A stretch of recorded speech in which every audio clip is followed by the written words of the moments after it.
Get your notepad ready. I'm Stuart Taylor and here are 5 tips for new project managers. Let's go. Tip 1. Seek clarity on roles and responsibilities. Does everyone on your project know what they're doing?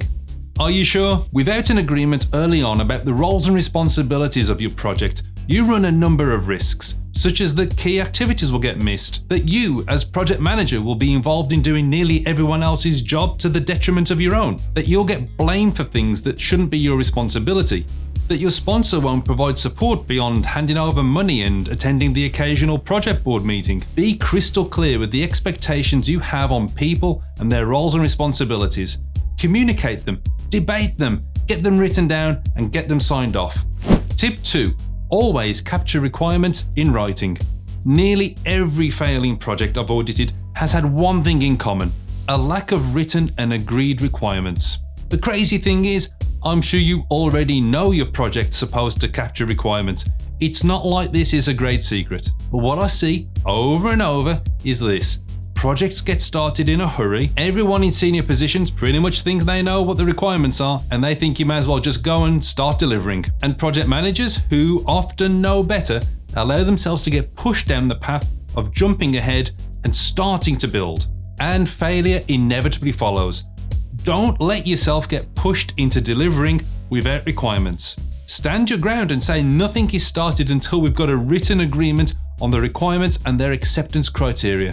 If challenged, tell them that statistically, the project is much more likely to deliver successfully if you follow those steps. If the situation's absolutely urgent and your project's being set up as some sort of a firefighting exercise, okay, maybe you won't be able to capture requirements as soon as you'd like, but get them agreed as soon as you possibly can. Hey, if this has been helpful so far, don't forget to hit the like button. Tip 3, protect the sponsor. This one, it's not strictly a project management tip, it's more of a corporate survival tip really. Don't let your sponsor get surprised and look foolish or uninformed in public meetings. Most senior managers have busy schedules. Often they don't even have much control over their own calendars.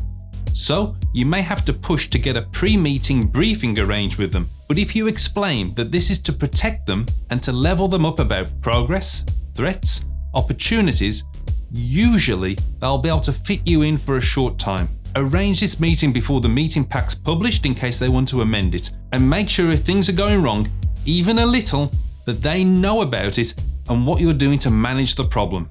Don't allow a situation to take place where the sponsor looks informed in their own meetings.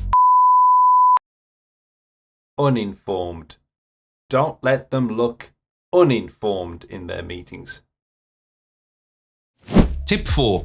Accept that things will go wrong, and sometimes all you can do is respond. Speaking of things going wrong, they will.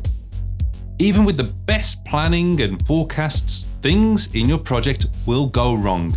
Just accept that. You still have to do everything within reason to deal with threats through risk and issue management, but the project will, most likely, change in some way from how it was defined at the very beginning. It may take longer to deliver, or you'll discover some of the scope isn't possible to deliver, or things will cost more than expected, or key resources will take other jobs and need to be replaced, or pandemics will happen, or any number of events will just take place. Life will happen, and when it does, your project doesn't stand a chance. It'll just have to adapt and change. And that's fine. That's why projects have change control. So please don't be disheartened when it happens. It's just part of the job. It's not great, but it happens. Tip 5. Be delivery focused. Project management is not like a normal day job. Most people's day jobs are a repetitive, daily sequence of activities that need to be done consistently in order to be deemed to have done a good job. That approach in project management is fatal. You'll have many recurring routines, but you can't be activity focused. If there's one trait you must have to be a top performer, it is to be delivery focused. The best project managers that I've worked with want every deliverable to be completed on time or early. For them, it's not about the activity, it's about what got delivered and what they're going to deliver next. They're not thinking about going to a meeting, they're thinking about the document that's going to get signed off at that meeting. They're not thinking about going to a workshop, they're thinking about the design and plan that the workshop will produce. They're not thinking about going to a steerco, They're thinking about going to a steerco with a bunch of decisions for approval to progress the project onto its next set of deliverables. If these activities don't progress the completion of a deliverable, they just don't see the value. If that feels a bit unnatural, it can take an adjustment. All I can suggest is that you try it. Okay, here's a bonus tip.